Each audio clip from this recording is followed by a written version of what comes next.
Hello, viewers. Welcome back to episode 5 of the podcast On the Court. I'm your host, Teilor Hubbard, here with my guest star, Sean Missioner. How y'all doing, y'all? All right. I know it's been a while since I got to y'all, but that's because not a lot of games was televised this week. So, it's not going to be really a lot to cover, but we'll do our best. So, we're going to start with Klay Thompson. That boy had 52-point game against the Chicago Bulls where he hit 14 threes. Most threes made in a single game, breaking his backcourt mate Stephen Curry's record. He was 18 for 29 from the field, 14 for 24 from 3, and he did all this in 27 minutes. So, what was your take on that? Was Klay Thompson that good, or the Chicago Bulls defense was that atrocious? Well, I think it has a combination of both, actually. Because the Bulls, they're very young. I would definitely say that. So they really don't have any defensive players or defensive-minded players like that. But at the same time, Klay Thompson, he's done this in the past. He's done this 2 years ago in 2016. He's done this in 2012. You know what I mean? It probably wasn't 13 threes, but still, it was about 11 threes, 12 threes. He's done this in the past. So it's no shock to me. Klay Thompson is a good shooter, but to me, it was just how awful, god-awful the Chicago Bulls is.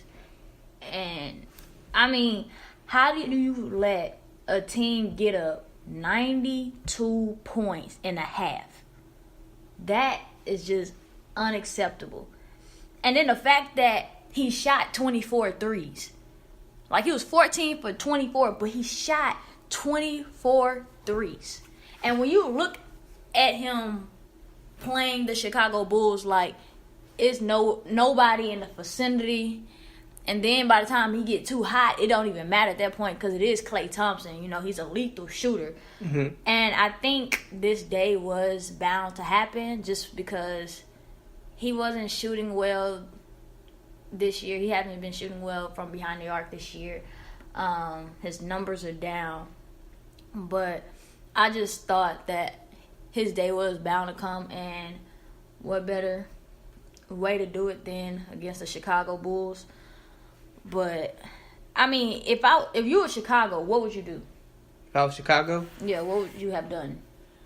Well, one thing I would do, I'd probably double team. Something. We got to shut him down. There's no way he should score 13 threes in a game. No way 14. He should break a record. What was 14 threes? Yes. 14 threes, even worse. I mean, I wouldn't double because it is Klay Thompson. He's not going to get by you. Let's just be real. He can't. He's working on it. This offseason, you can tell that he's getting better at creating his own shot. But it's Klay Thompson. He's not going to get by you. He's not going to over-dribble the ball. I just feel like if I was the Chicago Bulls, I would have laid him out. Somebody had to take one for the team. I'm telling you, I would have elbowed him into row 3. Oh, dang. I would have laid him out. Period. You're not going to put up 24 threes on me and think I'm just going to let you just keep shooting. No, that's not. No, I would have laid him out. But, to each his own. That's why, it's the Bulls. So, I really don't take anything from this game, really, from the Warriors or even the Bulls. Mm-hmm. Warriors ended up winning that game 149 to 124. So, no defense been played, whatever. But, Lakers dropped another game against the Timberwolves, 124 to 120. I'm kind of tired of talking about the Lakers and the Rockets. Like, I don't know what Lakers, Rockets, and OKC. Like, Lord have mercy. They have started this season just horribly. Horrible. And you have the Sacramento Kings, who are 4 of 3. And you have the Lakers, who 1 for, what are they? 1 for 6. No, 2 for 6. 2 for 6, yes. Rockets, who are 1 for 5. And you have OKC, who's 2 for 5 or 2 for 6. I don't know, but Sacramento should not be ahead of y'all in the standings, even though it is the beginning of the year. Like, they should not be. And how is the Phoenix Suns have the same record as y'all? Rockets. How do Phoenix Suns have the same record as the Rockets? I mean, last year, the Rockets to me was the best team. Like I said, they was a Chris Paul injury away from winning it all in my eyes. But now this year, like the Rockets, I didn't know Trevor Ariza and Ma Abute was that important to you. I mean, Trevor Ariza, but Ma Abute, I mean, that was just another defender. But the Rockets, Melo ain't doing nothing. He never did. Michael Carter-Williams can't shoot. Mm-hmm. Their injuries. You got James Harden down with hamstring injury. Chris Paul was out 2 games. Brandon Knight still have not showed up. Marquise Chris got a high ankle sprain. So they still don't have their team, but that's no excuse to get blown out by teams like this. I mean, is Eric Gordon, you ain't doing nothing. You sure ain't. Like, I don't know. If I got to see one more brick from 3, like, he getting them up, but he's just bricking. But, yeah, oh, my God. The Rockets, the Lakers, and OKC, they're really just terrible. They just terrible. Right. I mean, I feel like OKC is starting to pick it up. Lakers, the thing is with the Lakers is you can tell they have a good team. They need a big. They do need a big. Mm-hmm. But you can tell that because they are in games. All the games that they've played, they have been in games. It's just the last 4 minutes of the game, they cannot close it out. So they're losing, but they're not losing by much. So it's like one thing they really need to tweak. Maybe bringing another big. Maybe, like they changed up the lineup. When they changed up the lineup, you started seeing a little things different. I mean, getting better. But yeah, they need a big really. Because when JaVale McGee go out, I'm kind of tired of going over the Lakers. But when JaVale McGee go out, it's just they just start getting bullied. LeBron, he's in his 16th season. He really cannot keep banging with players. So that's kind of really all what I'm about to say with the Lakers. Phoenix versus the Spurs game that came on tonight.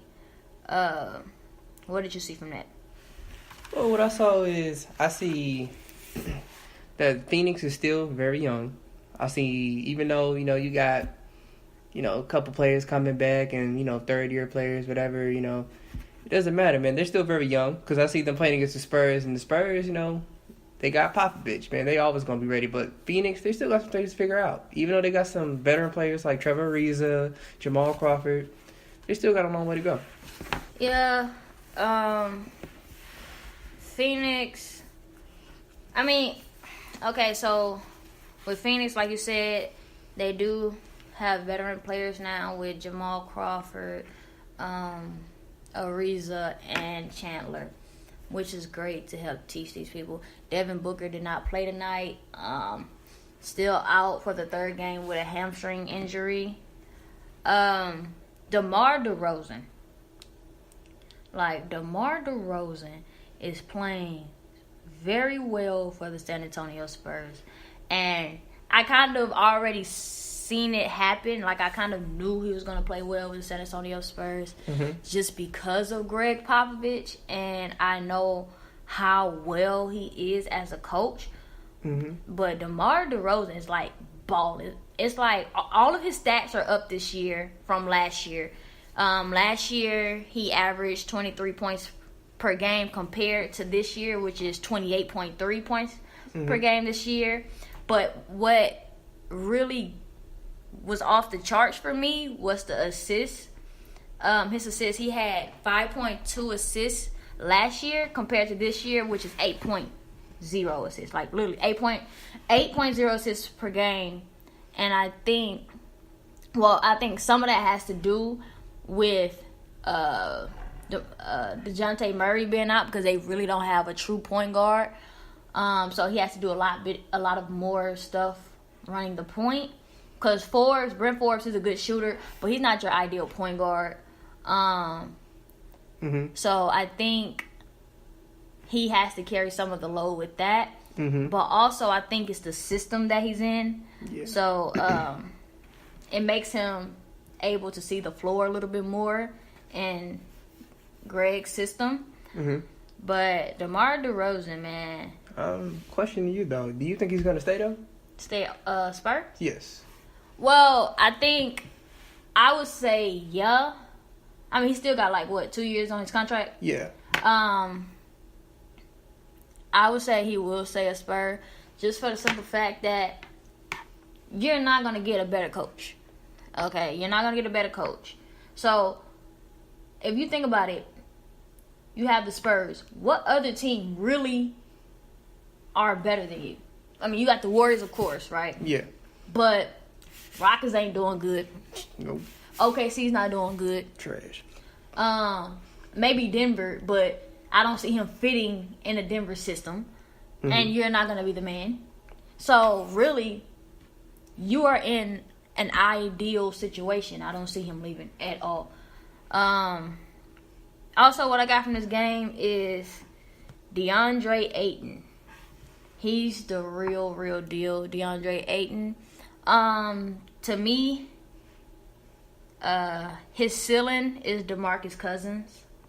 I compare them two a lot together just because of his jump shot, the way they can get boards, how he bangs. He can stretch the floor. To me, his floor is Karl Anthony Towns. And Karl Anthony Towns, he's a good player. But he's not he's not putting all the pieces together. Okay. If I can say that, because Karl Anthony Towns could be so good. He has the total package. Except Karl Anthony Towns don't play defense. But to me, Ayton, you could he picks his spots, because sometimes the man blow by him, but sometimes he'll get a block at the other end. You know what I mean? So it's just, I would say that's his floor, and that's not a bad comparison for your floor. But it could be better. Yeah, that's DeMarcus Cousins. Definitely. So what you want to do, be DeMarcus or be Karl Anthony? And not to say Karl Anthony Towns can't get better. He's only been in the league for 4 years? Yeah. 3? And he been that long. Not that long, but still, I don't see him getting better right now though. Who? Anthony. Towns. Well, until he figure out all his pieces together, till he knows he's really that good. Some people are really that good, but they really don't know, and they don't really break out in the shell of that. But yeah, DeAndre Ayton, he's a rookie, averaging number 1 pick, averaging 17.5 points a game, 10.3 rebounds a game, and 3.8 assists. So that's really the rundown for this week. Like I said, it wasn't a lot of televised games. So, signing off, episode 5 of On the Court with Teilor Hubbard.